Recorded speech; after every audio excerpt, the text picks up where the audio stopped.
This is Alexa Linton, and you're listening to the Whole Horse Podcast. We're now in season 6. Thanks to all of you tuning in and sharing the podcast with your friends to keep the momentum going. This podcast is dedicated to all things horse and all things that uplift equine well-being and welfare. And I'm having down-to-earth conversations with equine professionals about the little things that move the dial slowly but surely towards a better world for horses. You'll find all the episodes, 93 and counting now, on iTunes, Spotify, and wherever you get your podcast. Thanks for being here and enjoy the ride.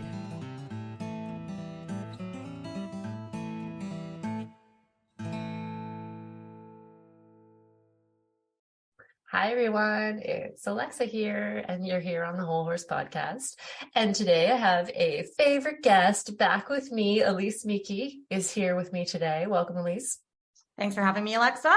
I think this is like our fourth or fifth? I think it's our fourth. Awesome. Yeah. And today we're gonna get down and geeky about cranial work. And we're pretty excited about that because this is a passion for both Elisse and I. And we want to essentially take you through some of the foundational pieces of what cranial work is and why it works and how it works, and really kind of dive into some of those things. So if you've been curious and interested in this side of things, and either from a professional standpoint or just as a horse person who is wondering whether this can support your particular horse, then keep on listening because we're going to get into it today. So Elisse, we said we would share a little bit about our story, getting to know each other, and what happened. So from your perspective, how did you meet me? Yeah, I wanted to share this for the listeners, just because we do collaborate now a lot with each other. And a lot of you have asked me, like, how did you guys meet, or how did this come together? And it's kind of a funny story. So many years ago, when Alexa started the podcast, I myself was a listener. I was Googling, I wanted to find some sort of therapeutic podcast for horses specifically. So I went and searched that on iTunes, and I came across the Whole Horse Podcast, and I became a devout listener. So I already knew who Alexa was in time and space. But then one of my very close friends at the time, who I was working with, she's also a kinesiologist and a registered massage therapist. She was studying at the Canadian School of Osteopathy, and she came to work one day and said, "Elisse, you have to meet this lady who's in my class. She's a horse person and she's doing osteo." And she said her name was Alexa. And I laughed because I'm like, I already know Alexa. Well, I know who she is. And that's really cool that now we are connected. Oh, yay. Yeah. And then I think, did we meet at school? I think we met at school when you were there. I think I reached out to you after Jenna sort of made that connection for us. And then we started chatting, and then I was starting osteopathy and you were in third year, I think, or fourth year. Yeah. And we met in person. And the rest is history. All very exciting. The rest is absolutely history. And we continue on. And I often say that Elisse is like the yin to my yang in terms of teaching. She's the practical to my esoteric. That's why it works so well, right? You've got to have both. Yeah. Can't have one or the other without, right, the combination there. Oh, absolutely. And for those of you who know my work, I'm all about collaboration in everything that I do, because man, it's so much easier when you're working with great people. So I've been so grateful to find this connection. And a big part of our passion is what we're chatting about today, and something we teach on, which is equine cranial sacral work or therapy. And both of us use this, I know I use this every single day with the humans that I work on, as well as the horses that I work with. And I don't meet many horses, and at least maybe you can confirm or deny this, but I don't meet many horses that don't need something worked on cranially. It's definitely whether they come out that way as a foal, or they hit their head, or they had a pullback injury, or, something has occurred for them that has created, TMJ issues or whatever, that has created an issue in their cranium that is impacting them and their bodies in various ways. Yeah. So what about you? Yeah. 100% agree. Cranial is one of the pillars of my practice. Because the cranial sacral work is sort of what guides my treatment process. It's also part of my assessment alongside orthopedics, but in terms of treatment, when we're getting into, okay, I've assessed what I've, found today, and I've found some primary areas, I then go and utilize my cranial skills, my osteopathy skills, to then head into treatment of the body. Yeah. So this is a huge part of my daily practice. Humans and horses alike. And I was just completely blown away when I came upon this education in the first place. I've talked about this many times, that this was the absolute mind-blowing puzzle piece that was missing in my practice for so many years. Yeah. And now having it be just what I'm doing every single day is why we want to share this out with you guys, because I'm hoping that you can all enjoy the amazingness of this work, right? We're just so excited about it. Yeah. If you have never had cranial work on yourself, everybody, please just book yourself in, get a referral, book yourself in. It's I don't know how you feel about it, Elisse, but when I get cranial work at times, I feel like I'm literally floating on a little wee cloud, in this pocket of bliss. It transports you to another world almost, right? You almost feel, I don't want to say out of body because you're in your body, but just this different type of bodily experience that isn't accessible in our sort of daily life grind, right? Totally. I had a client on the table the other day, and I did some continuing education. So I'm now working with endocranial, which is brain work.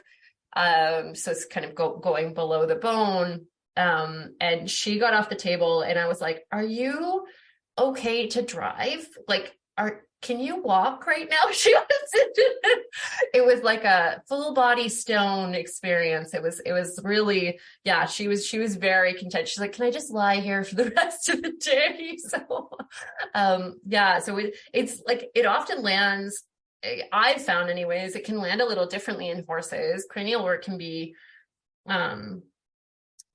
I think because as humans, we're okay, we're lying there, we're chill. With horses, it's a little bit different. The way that they respond to cranial work can be super varied. For some horses, I found they're reactive to it or agitated, especially those who have nerve stuff, or they have big issues going on, and it's actually painful for them to have that work. So you'll see substantial reactions often in horses. But that being said, very often, once the thing that we're working with starts to shift, it's so cool to see the changes that happen from that. Hey? Yeah. And it's kind of what we're going to get into today is with those types of horses that Alexa's describing, it is really common when there's been a cranial injury, an external injury or something internal going on in the head. It can be really, really sensitive, right? And those horses generally don't want their head touched when they're feeling that way. But the magic of cranial is that this is a continuous system that actually terminates itself down in the sacrum. So there are many things that we can do very distant from the site and affect the cranium through the membranous attachments that are shared. So this is why we want to share this today and get into a little bit of the anatomy so you can start to understand why it is a lot of the time when we see therapists working at the opposite end of the system, we wonder, what are they doing? This is a big piece of that, right? So if I can't touch a horse's head and they've not given consent for that area, my next go-to is to head to the other end of this system and see what I can do from the sacrum. Yeah, love it.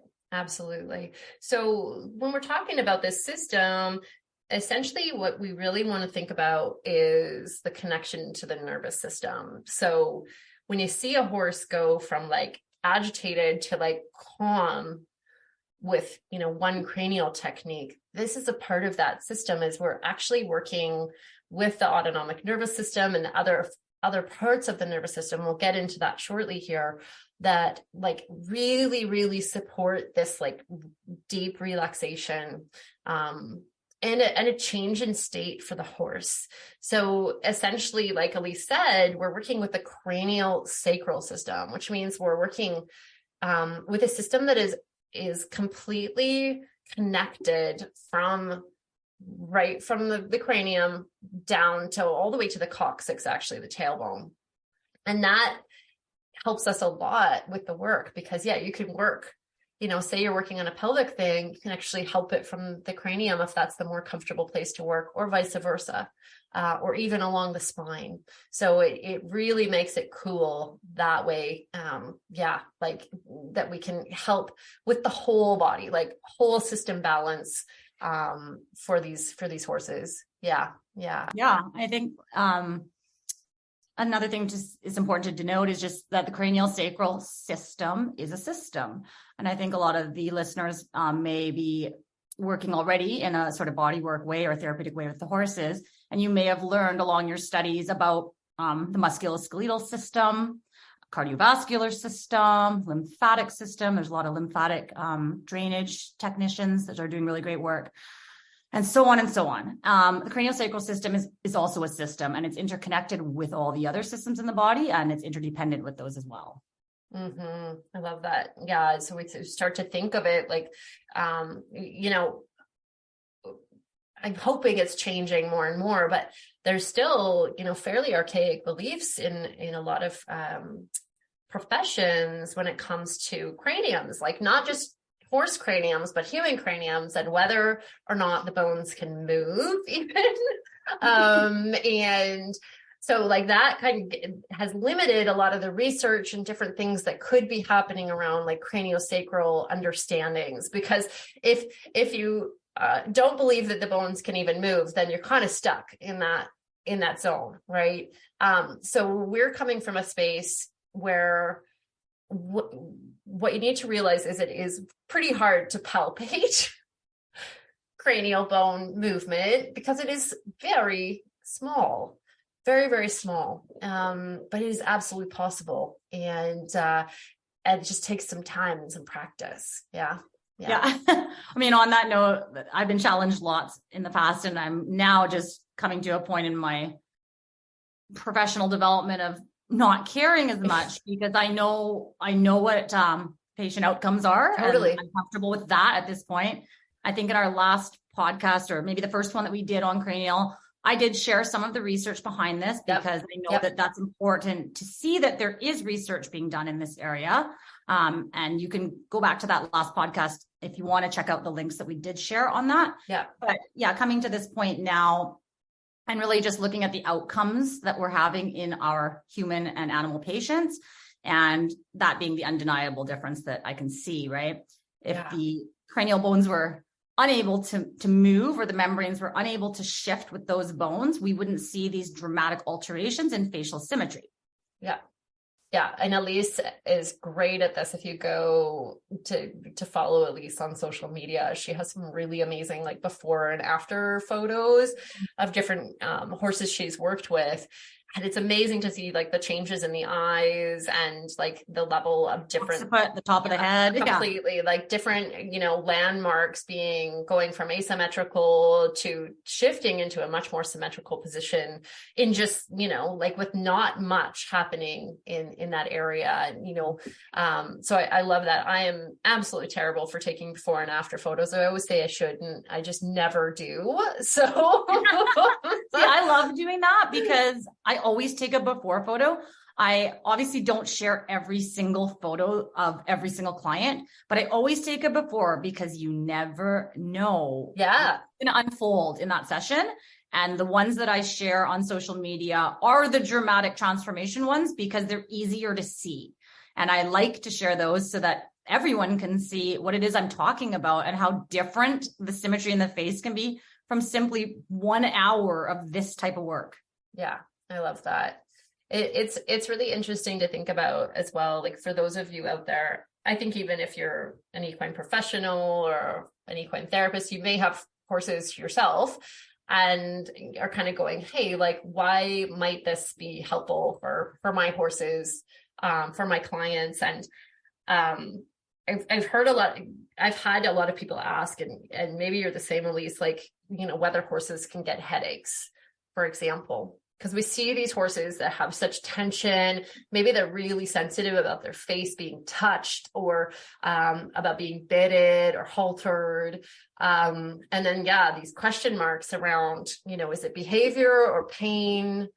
And so I would say to all of you, yes, absolutely. Horses can get headaches, just like we can get headaches. Yeah, because our structure. Looking at like the signs and symptoms of human headache. If you're unsure about your own horse or the horses you're working with, I just think back to myself. Okay, what does it feel like when I have a really bad headache? Well, there's pain. My eyes are usually squinted. I usually don't want to be in conversation. I generally don't want to be touched, especially on the head. Noise sensitivity, loud noises become very irritating when we have pain in the head. So just thinking about like these sort of commonsensical things, and then looking at your horse client or horse itself and asking yourself, does this sort of line up? Am I seeing those signs and symptoms? Then it's possible your horse may have a headache. Yeah. And remember that a headache, just like for humans, can be sort of a symptom of a greater issue. So a symptom of, say, poor circulation at the pole, or compression within the sutures of the cranial bone, or, like we're going to talk about shortly, a change in the membranes, spinal or cranial, that can happen right from the pelvis all the way up. Restrictions in the pelvis or the sacrum causing a pull on the cranium. Yeah.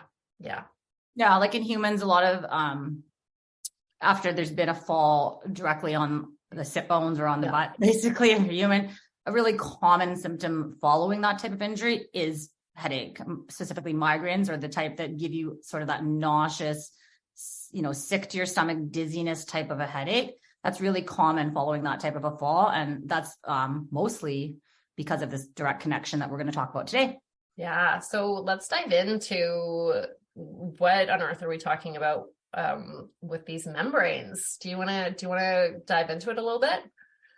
Well, I wanted to say one more thing just on what is cranial therapy, and sort of the reason why we wanted to do this podcast today. Because I have so many people reaching out and asking about what is it that you do. And I've gotten a lot of responses where I get the sense that they're thinking that we're doing sort of like witch magic or energy work. And I want to just sort of clarify, yes, of course, there's energetic components to every single thing we're doing when we're working therapeutically. But this is by no means woo witch magic. It's actually really strongly based in this like clinical understanding of anatomy and functional anatomy. And so, that's kind of why I wanted to do this, is to explain to people, what is cranial therapy? What are we doing? Because when you watch someone do a cranial session, it doesn't look like much, and it does look quite meditative. The reason for that for me is that because I'm focusing so hard on that intricate anatomy of knowing where to place my hands and what I'm feeling, rather than magically directing energy through the head, which is not what's happening. So I just wanted to clarify that piece before we even headed into this conversation. Excellent. That is very, very helpful. And I hear that a ton as well, especially with something like osteopathy. It's so subtle that it does kind of feel like, oh, what's she doing? She must not be doing much. But Andrew Taylor Still, what was his motto? It was like anatomy. It's just like this sense that you have to, once you have this sense of what is occurring, not just to the bony structure, but the attached membranes, where the blood vessels are moving through, where the foramens are for the nerves and vessels, where the brain sits, what's occurring around it, like all those things come into the hands. And so, I know the better you are to be able to visualize what is underneath your hands, the more effective you can be, right? Totally. So if you can visualize every single sort of twist and turn and curvature of the bone that you're on, as well as what Alexa just said, like the foramens, knowing where these blood vessels are traveling through, nerves are traveling through, the better you can picture that in your mind, the more you're going to feel in your hands. Yeah. Yeah, absolutely. And, in the cranium, we're looking at real specifics, like even down to how many ossification centers in a bone and where does that originate from? Because it has implications around the fusion and the sutures, and what may have happened at an injury site as well. So yeah, there's a lot there. And it's so cool to be able to work with it. So yeah. Anything else before we dive into? No, I think that's good. Let's get into one of the biggest things that you would learn if you came to train with us is, first of all, understanding the membranes and why we are working with the membranes when we're working with the cranial bones.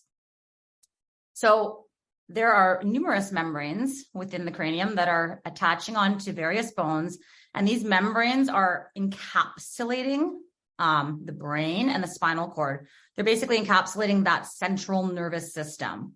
Now, these membranes are very, very important to protect us. There's a reason that they're there. They're there for protection of the brain and spinal cord. They're there to provide lubrication to those areas. They're there to provide insulation to those areas, as well as anchor parts of the brain and the spinal cord in certain areas so that we have some stability happening and not just this sloshing tube back and forth. No sloshing tubes. Yeah, no sloshing tubes. We don't want our spinal cord completely mobile in our spine, right? So there does need to be some attachment sites occurring, and they happen to attach on certain bones in the cranium and certain bones in the neck, and as well as the sacrum. Yeah, for sure. And that becomes, that much more critical in terms of our understanding of this system when we start to realize that we talk about cranial and spinal membranes, but it's all one thing. So we've got 3 levels of membranes within the spinal and cranial membranes. We've got the dura at the outer surface. It's the most inflexible, strong membrane. And then we've got the arachnoid inside of that, the middle layer, the inside of the sandwich. And then we've got the pia mater, which is much more soft and flexible and more has that role of nourishing and bringing all the good stuff to the brain. These all continue from what's called the crista galli on the ethmoid bone, which is on us tucked beneath our nasal bone and lacrimal bone. And that continues all the way with attachment sites, as Elisse said, in the cranium and in the neck and in the sacrum, and then all the way out through the coccyx as well, in what's called the cauda equina of the spinal cord. So that is a continuous system. Every part of it affects every other part. It's kind of like if we think of a suspension bridge and tension on a suspension bridge, it's designed to displace the tension sort of over the full membrane, which is wonderful because, if we have constriction in one area, say of the brain, we don't want that to be the only place that has tension. And then, we want that to be, moved throughout the system so that it's not as profound in that zone.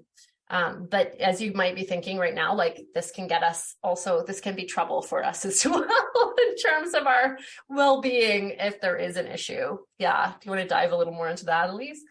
Yeah. Well, because it's almost like a closed loop system. If you think about this membrane that's going around our central nervous system and it being continuous, meaning there's no opening at either end, we can start to sort of build that picture in our head of, okay, well, if there's this closed loop system that's inside the body and we get a perturbation along anywhere in that chain of that, like a spinal rotation, let's say, we've all probably hurt our back at some time when we felt like a vertebrae was not sitting straight or whatever.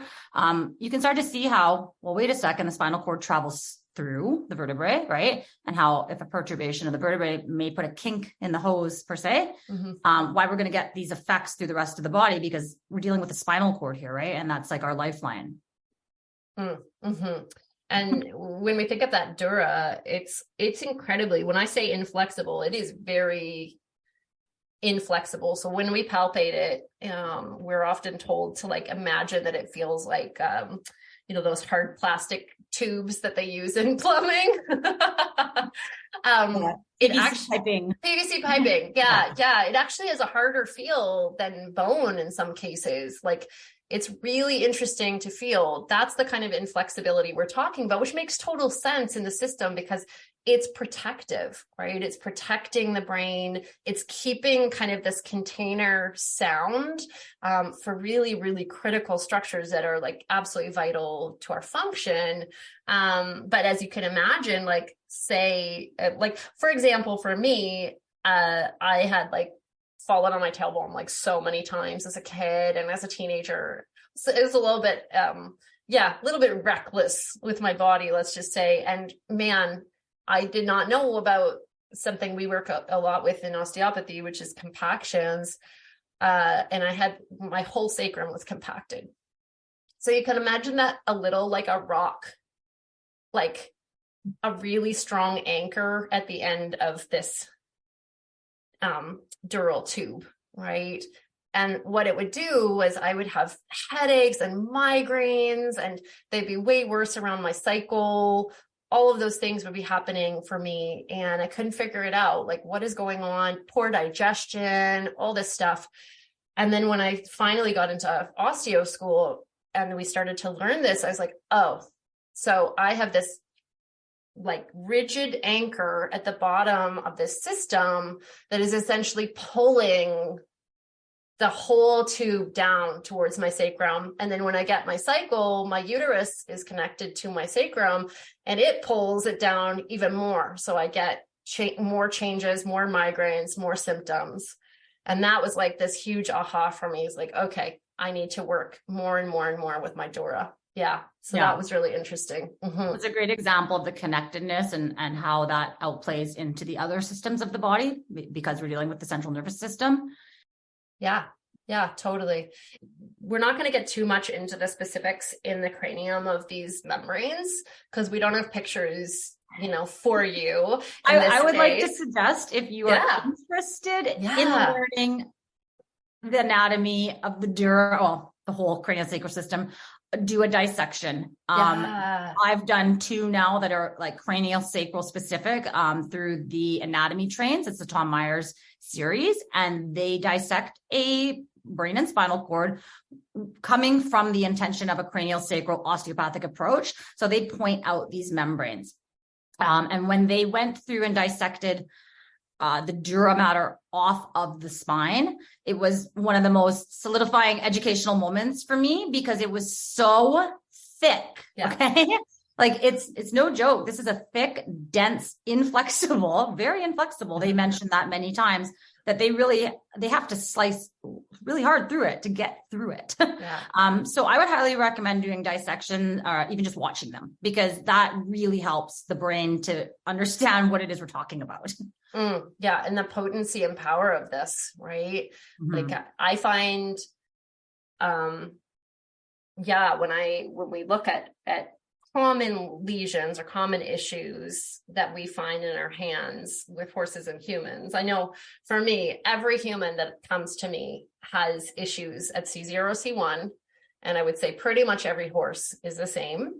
And these are dural, these are C0 is a dural attachment point. C2 is a dural attachment point. So this zone in here where we've got lots of key structures, we've got sympathetic, superior sympathetic ganglions. There's lots going on in that zone. We've got vagal nerve transit. We've got carotid and jugular nerve transit or vein transit.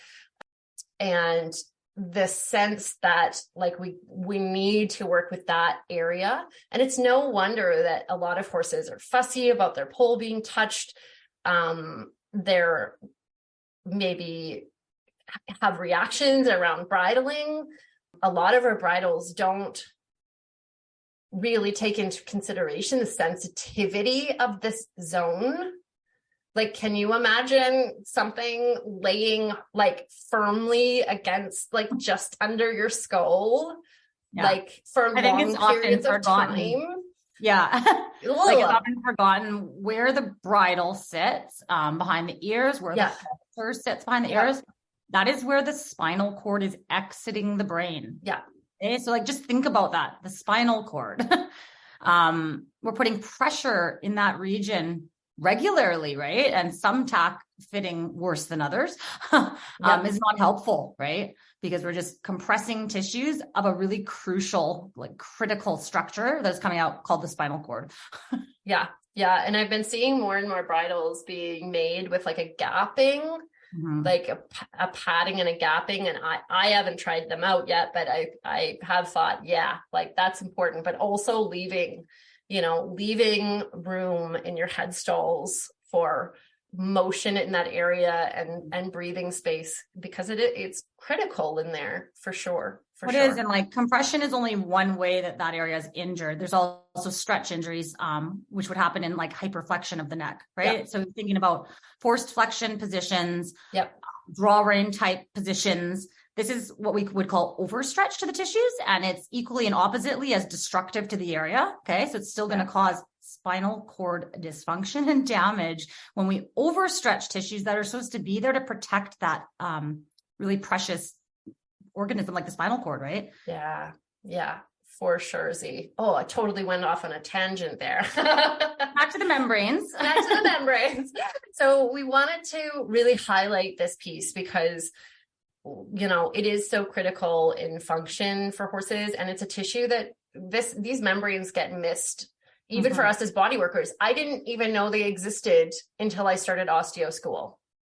And I'd been working as an equine therapist. I knew they existed, but I didn't know what I could do about that. And I also didn't realize like the global impact that they have on the body when they are not functional, right?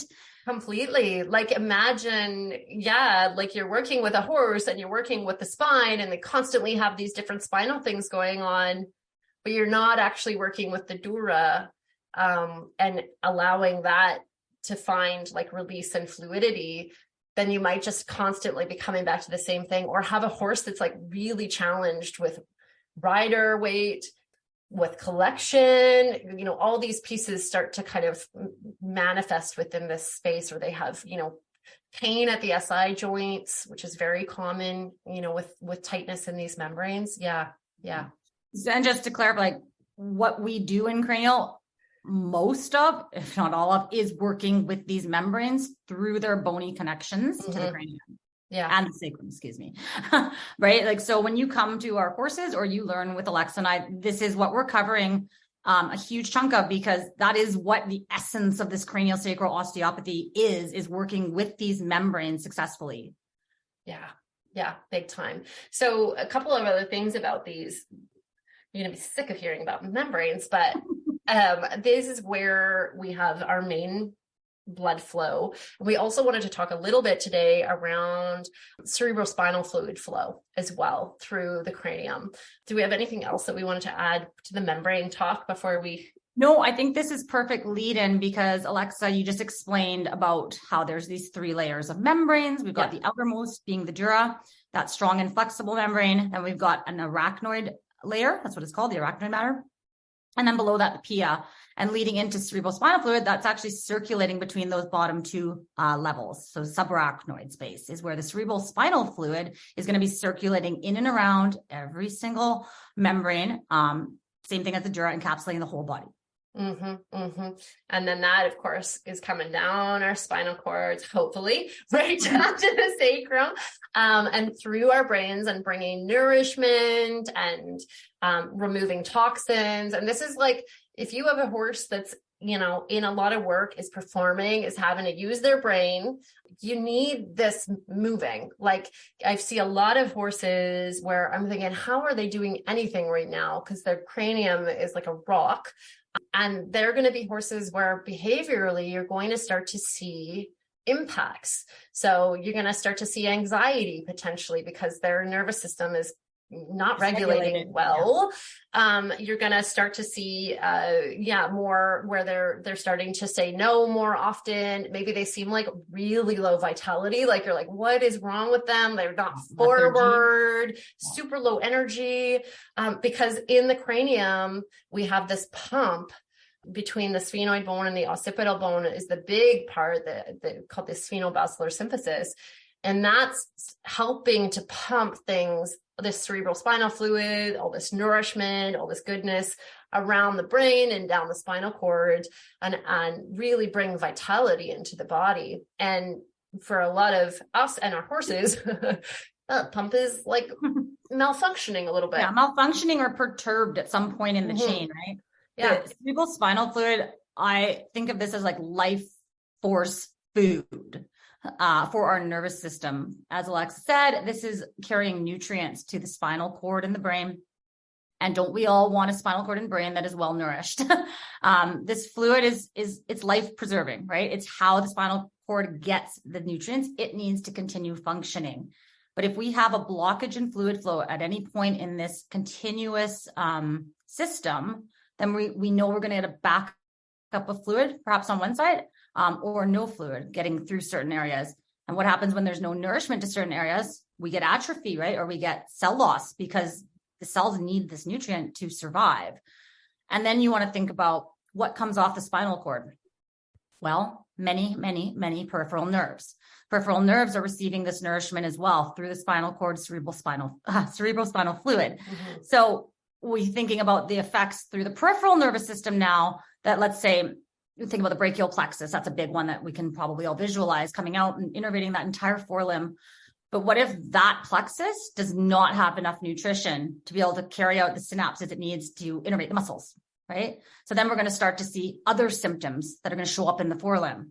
So you can really start to see that it's like, and this and that and this, but this is where it's starting, right? Is right up in the spinal cord. And if we can reach that point before it becomes critical, then we've done a huge service to the horse.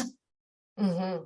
Absolutely. Absolutely. So you'll see this, what Elisse is talking about in the peripheral nerves, the symptoms become things like stumbling. It can even look like almost neurological, like their their proprioception is poor. So they're, maybe hitting themselves on things. I don't know if any of you have this experience, but when I'm, stressed and my system isn't well balanced, and particularly cranially, I start stubbing my toes and like hitting my elbows on doors and really losing my track of my space and my body moving through space. So you'll see that often with horses as well. And it's big. Yeah, and this is why the fluid is so important, right? So when we're working in cranial sacral, we're working with the membranes, as we discussed, and the fluids, right? There's so much cerebral spinal fluid circulating every minute of every day. In us, it's about 500 milliliters. Okay, so it's a lot. In the horses, you can extrapolate for yourself. Some of them are roughly 10 times our size, which would be about 5,000 milliliters. So that is a ton of fluid available to be worked with in this way. Yeah. And it's, the circulation through all these areas to give all the good stuff to brain, but also the structures. So in Elisse's first cranial podcast with the two of us, we talked a lot about the pituitary gland. And so if you either go and have a listen, or we'll kind of do a little bit of a synopsis today, but we're seeing the pituitary gland sits right in the middle of the sphenoid bone. It's called the sella turcica, the little saddle. And so when we're thinking of like metabolic horses, for example, we always want to be thinking cranial as well as all the other stuff. But yes, cranial. Is the sphenoid moving? Is the SBS moving? Is the occiput moving? And are my membranes? So these membranes, some of the main attachment sites in the cranium are the occiput is the big one. The occiput is at the back of the head, right? Yeah. So on our horse's head, it's it has that huge protuberance, which we can all feel like at the back of the head, almost feels like two little bumps or horns. That's our occiput, okay? Occipital bone. Yeah. So that is, as most of us know, for horses, a major injury site. Common compaction site. Yeah.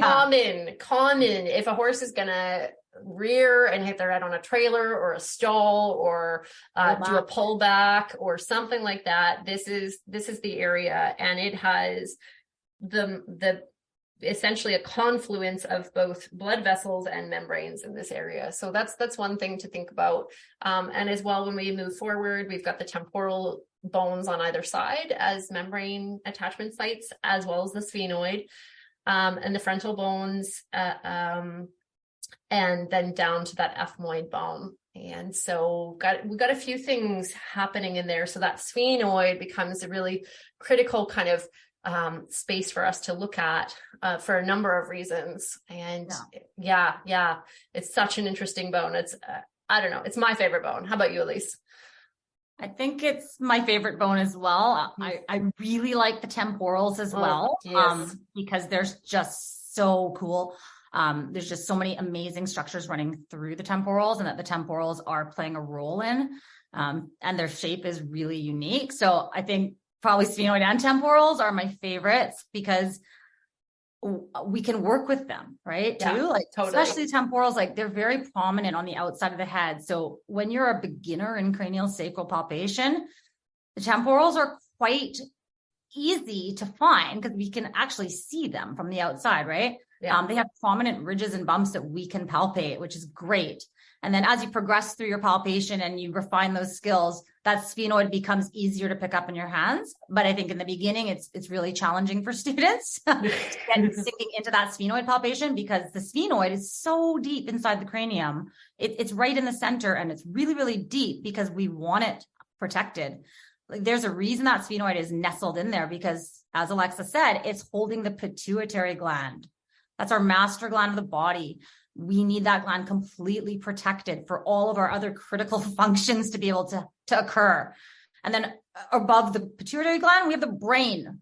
So actually brain matter. And of course, we don't want a horse that has compressed brain matter, right? That's not going to be a functional way to live, not for us and not for them. So there's just so many important structures sitting atop that sphenoid, which is why we're both so crazy about it. And we post about it all the time because it's so crucial. Yeah, for sure. That's so helpful. And that, as we know, essentially when we're looking, even I posted something this morning about eye injuries, and Elisse is getting firsthand experience in this right now with one of her horses. And she can attest to how absolutely challenging these types of injuries are. Because of it's just so time intensive, and it's so hard on the horses to get treated, and like all the things, and it's scary. Like it's very unpleasant. Right now I'm having to put like drops in my pony's eye like 6, 7, 8 times a day, just to make sure that he doesn't get an infection. He's got a little bit of a hole in his eye, which has turned into an ulceration.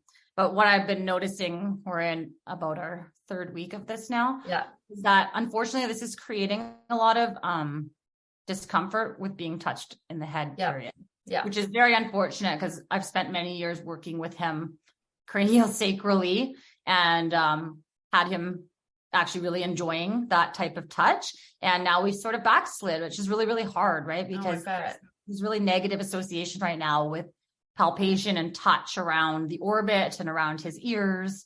So I think hopefully other people can find that relatable too, that it's hard, right? Yeah, it's hard. And I always think with the cranial work, I'm grateful for it just in terms of that we can hopefully support the speeding up of the healing process. And I talked about the eye because with the sphenoid bone, all of our cranial nerve innervation of the eye, nerves, I think it's 2 through 5, all exit through the sphenoid bone. So that bone is really critical to, the repair of the eye, the fluid and nourishment getting to the eye, and the speed, hopefully, that can heal as well. So I know Elisse and I went out to see another horse the other day, and it was kind of that chicken or the egg. He had a whole bunch of cranial stuff happening on the side where he had his eye injury. And it kind of made me go like, okay, is this because of, I hadn't worked on him previously. Is this because of the injury, or was this a part of why he might've gotten the injury? Because he was less aware of this particular side of his head. there was kind of less happening on that side in terms of like blood flow and proprioception and all those things. So yeah, definitely got like my wheels turning as far as like what might have started that. And I'm also very interested. I'll see him next week, and just to see like with some of the work that we did, if that sped up the healing process at all, because he's been in it since like sort of, I think, mid-January. So it's been a chunk of time now. Yeah. Anything you want to add to that? Yeah. I mean, just like working with the sphenoid does really impact the orbit, due to its like direct connections through the sphenoid and the articulations. I've just found that like a lot of those photos that I do post, when you see these dramatic eye asymmetries, generally I've worked with the sphenoid, right? And that's why we got the changes, because it is deep inside there and it is directly articulating behind the eye. And then as Alexa said, we've got numerous nerves traveling through the sphenoid that are working with the eye to innervate it. Yeah. So a lot of the time, I mean, working with the sphenoid is almost a daily thing when we're going to assess the horse, right? We always want to check that because it's like such a primary bone for so many reasons. Yeah, for sure. Awesome.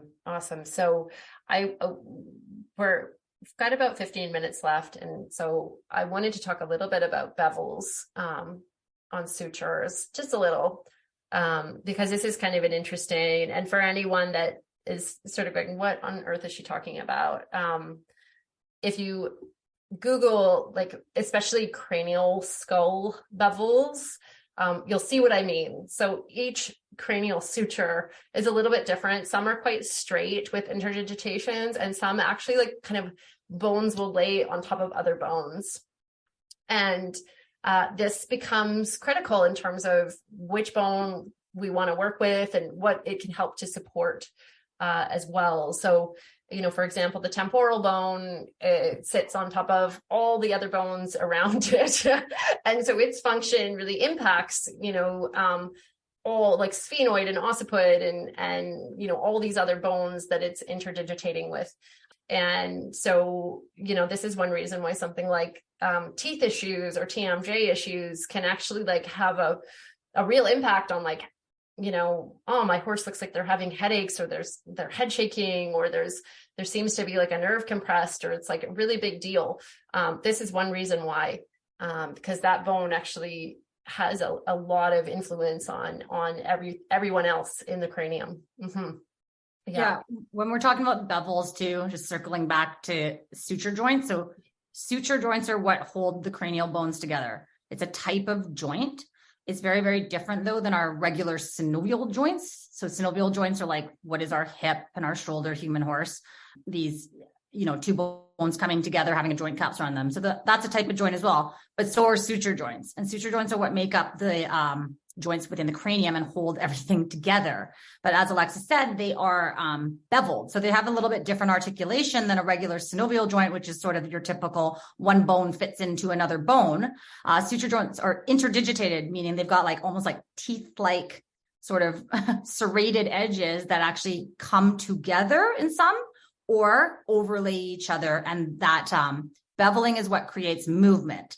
So when the suture joints move, which they do, it's this opening and closing of these bevels, which is really, really interesting. Once you see a cranium that has the beveling, like a real cranium, you really begin to understand what we're talking about here and how then, there is some mobility there, of course. And the reason why suture joints are able to have this little amount of mobility is to give capacity for the brain to swell if it has to, right? So when we hit our head or we have a head injury, this is why we don't completely explode, right? Because the bones in the cranium are able to have this little bit of give and to sort of take up pressures in the head. So this is a great like safety component for our head, but it's also a great problem when these suture joints become perturbed or dysfunctional, right? Because now we're not getting this mobility between them that we need. Yeah, such a good point. Thank you. Where do we want to go now? My brain this is just a taste test of, what the things that we cover, right? Because laying this foundation and understanding the theory and the distinct anatomy totally is what sets the craniosacral therapist apart, right? Yeah, for sure. And developing the palpation, I think, is a really big one. I know that was the case for me when as an equine therapist, I thought I had like pretty good palpation, and then I went to osteo school and I got schooled because it's just so much more subtle and nuanced. I had that exact experience myself as an RMT, like a registered massage therapist. I thought, I'm great at palpating anything. This is going to be a breeze. It is not. No. I'll just be honest with that now. It is still, I am still practicing it every day that I'm working. There's no such thing as mastery when it comes to this level of palpation. I think this takes many, many, many years. So those therapists that have been practicing 40, 50 years, they are mastering this. Yep. Right? They are at that phase now. But in the beginning, no, it's a practice. And it's very different than your regular musculoskeletal palpation, which is generally pretty superficial, right? Because the musculoskeletal system is what is covering the whole body. So palpating tendons and ligaments, generally those are pretty superficial depending where they are. Palpating fascia, even the superficial layers, that's usually quite easy as long as we know where and what we're palpating. Muscles, no problem, right? Joints, even, those are pretty easy. But this is just a whole nother level of palpation that really builds your appreciation for this study and why it is that Alexa and I have dedicated our entire lives to continually evolving this. Yeah. I mean, it's so fun because it just never stops, right? Like there's always something more to understand. Yeah. And feel and more depth. I remember someone talking about the Viola Fryman who was a DO, and she was just, so well respected as an osteopath. And they said, she could touch a collarbone and palpate, how many kidney stones that person had on what side, things like that. Like it was just, and that's not magic. Like Elisse said, it's just literally dedicated practice and time. Developing her palpation to this level that's just beyond. And I thought it was magic when I went to school and my instructors would be able to touch my shoulder and be like, you're on the level. When I was palpating, I was like, this is crazy. Like, how do they know? I know, like for me, when I first started the human osteo program and my teacher said, you're going to be able to palpate XYZ deep inside the cranium. And I was like, there's no way, right? Like it just seems so astronomical to me that could even be possible through my hands. Yeah. And, fast forward now many years and I'm like, you know what? You can. And that's why we believe in this so strongly is just, you just got to keep practicing. And one day it's going to light up in your hands and you're going to go, oh my God, there it is. That's what they were talking about. So be patient when you're beginning. Yes. Don't give up. Don't give up. Keep going. My encouragement for the day, because I know how hard it is.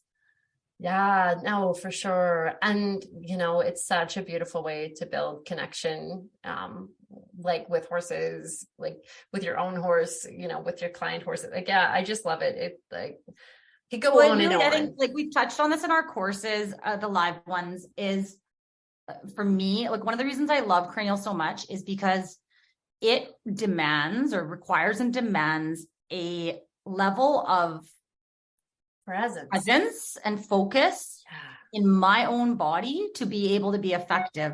And that has been a game changer for me in my life because it's taught me how to calm my mind down, right? When I'm feeling anxious. It's taught me the skills of bringing myself back to a grounded state when I find myself outside of that realm. And it was all because of, I really wanted to learn the cranial so badly that I had to learn that skill in my head and in my hands to be able to access these deeper levels. There's just no ability to palpate these finite structures and rhythms and motions without completely dedicating yourself to that act of feeling that. Oh, I love that. It's so true. My goodness. It's changed me completely on a nervous system level, I think. When it's changed the way that I interact with horses because of that teaching of the groundedness, right? And that I am not able to be effective if I'm not in that space with my own horses, and especially with client horses who I don't know, right? They don't know me. They don't know what I'm bringing to them that day. The only way I can bring that communication to them is through my body and be, embodying the work that I'm trying to put with them. I love that. Amazing. Thank you. Thank you. And thanks for being here today, chatting. So we're going to wrap up, and we wanted to, of course, share a little bit about the program that we are now offering. Which is really, really exciting. Do you want to share a little bit more? Yeah, we are so excited. We started building these courses years ago just because we wanted to share this information with everybody, right? I didn't want anyone's life to go without this information, which is why we made our programs. Yeah. But as we have developed the programs over the last few years, we've now grown it into a full certification type deal. But of course, if you can't travel to us, the certifications are offered in Langley, BC, Canada, the live portions. But if you are unable to travel to us, we have also constructed a CE online only version of the same course. So it's the same theory and anatomy and physiology, online only, just so that those who live afar can still get access to this information. The only difference is that in the live practicum, we of course share all of the techniques for every single bone, 1-to-1, plus additional techniques for different structures in the body, such as the diaphragms and like vagus nerve, phrenic nerve, etc. Yeah. So we're really excited that we have this program going now. It is approved by the NAMBCAM. So if you're a member with them, this will count towards your continuing education credits. And we are intaking right now. So we're just finishing up our March intake. It closes March 31st. There are a couple spots left if you wanted to get in on that this year. But if not, then we're offering another one next year, but the online portion would start in September. Awesome. Thanks, Elisse. And also for those of you who are not manual therapists, human or horse, and are just really interested in learning for your own interest or your horse, we are going to offer our 2-day version, the equine cranial therapy for horse owners course here on the island, actually in Duncan, June 17th, 18th. So keep your eyes peeled for that. That's going to be, a great opportunity for like a taster course, a foundation. I love that. I had so much fun last year. It was so fun. Yeah. There were so many horse owners that were so interested in this, and I was just completely heartwhelmed. Like, oh, it's so great, right? And we ended up having such a blast because they did so well. Like everyone, they really did. Really sink into the work, and these are people that are not therapists. But it just goes to show that if you want something bad enough, you can learn it. So I'm really excited to do that this year as well. And it is a perfect sort of taste tester. If you're on the fence and you're not sure if you want to commit to this year-long process, then doing the weekend workshop is a really great way to get your hands on some horses with us and see if this is something that calls to you the way it does to us. Totally. Yeah. And it's going to be, I'm not announcing the location yet, but it's going to be so beautiful. So we're very excited about that, and such great horses to work on.